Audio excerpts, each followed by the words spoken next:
Hi, it's Anathea with the Art of Self-Love and Emotional Empowerment, bringing you education to empower you as a woman. And today what I want to talk about is faking orgasms. It's a phenomenon in the feminine world, which I think I'd like to support you and us freeing ourselves from that. Okay, why do women fake orgasms? I want to read you some statistics here. There was a survey done. 2,000 men and women, by the way, men fake orgasms as well, interestingly enough. I've never faked an orgasm. And I feel really strongly about this. It saddens me to think that women are in a position that they feel they need to fake an orgasm. I want to support you in coming clean if you've ever faked an orgasm, but I want to read you the statistics, which are pretty fascinating and amazing.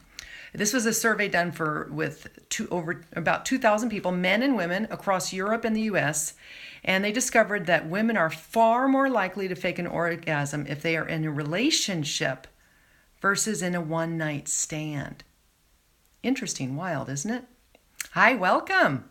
I can't see who it is, but I'll wave back to you. How's that? Awesome. Oh, the golden mandala. I don't know who it is that's there, but thanks for being here. What I'm talking about in this very moment is about faking orgasms. And I want to read to you a study. It was a study of 2,000 people, both men and women in the US and Europe, and they did a survey. And they said that they discovered that women by far are more likely to fake an orgasm if they're in a relationship versus a one-night stand.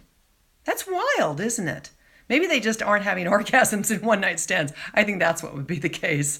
For me personally, I have to really get to know the person, get to know their body, how it reacts with my body, feel comfortable, really feel comfortable with them to open up, because having an orgasm is a vulnerable experience. But listen to the study. It says the study found that 20% of women have faked an orgasm during a one-night stand versus 29%, a greater percentage, who have faked orgasm during a new relationship.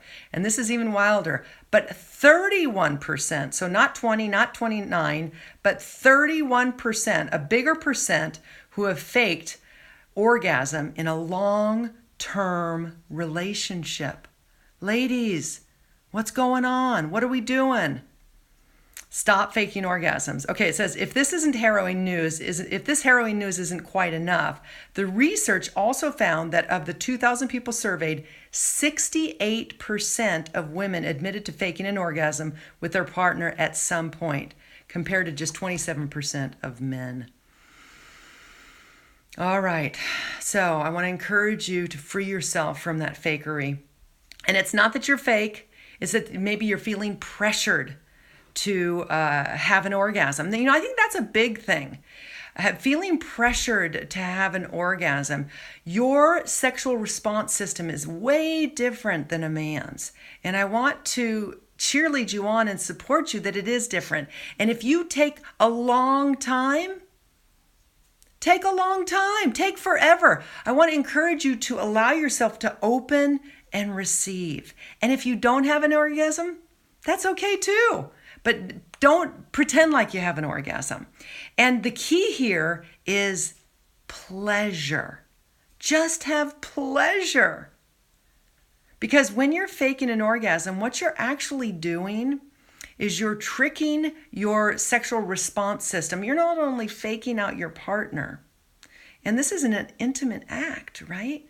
But you're also faking out your own body and your body's wisdom and your body's ability to open up. So every orgasm that you fake, you're actually building more armor and getting more disconnected from your ability to really open to pleasure. So it's not about going for the goal. It's not about going for the goalpost of the big O. It's about pleasure. So don't lose sight of that. When you're with another person intimately, sexually, if you're going to have sex, you want to have pleasure, right? Okay, so that's just food for thought. Make any comments you want. I'd love to hear from you about this. I want to encourage all people, when they come into an intimate exchange, to really focus on pleasure more than trying to reach a goal. And don't succumb to pressure of thinking that you need to have an orgasm when you're with somebody. Okay? And also that you need to have an orgasm as easily as your partner does. because often that's not the case.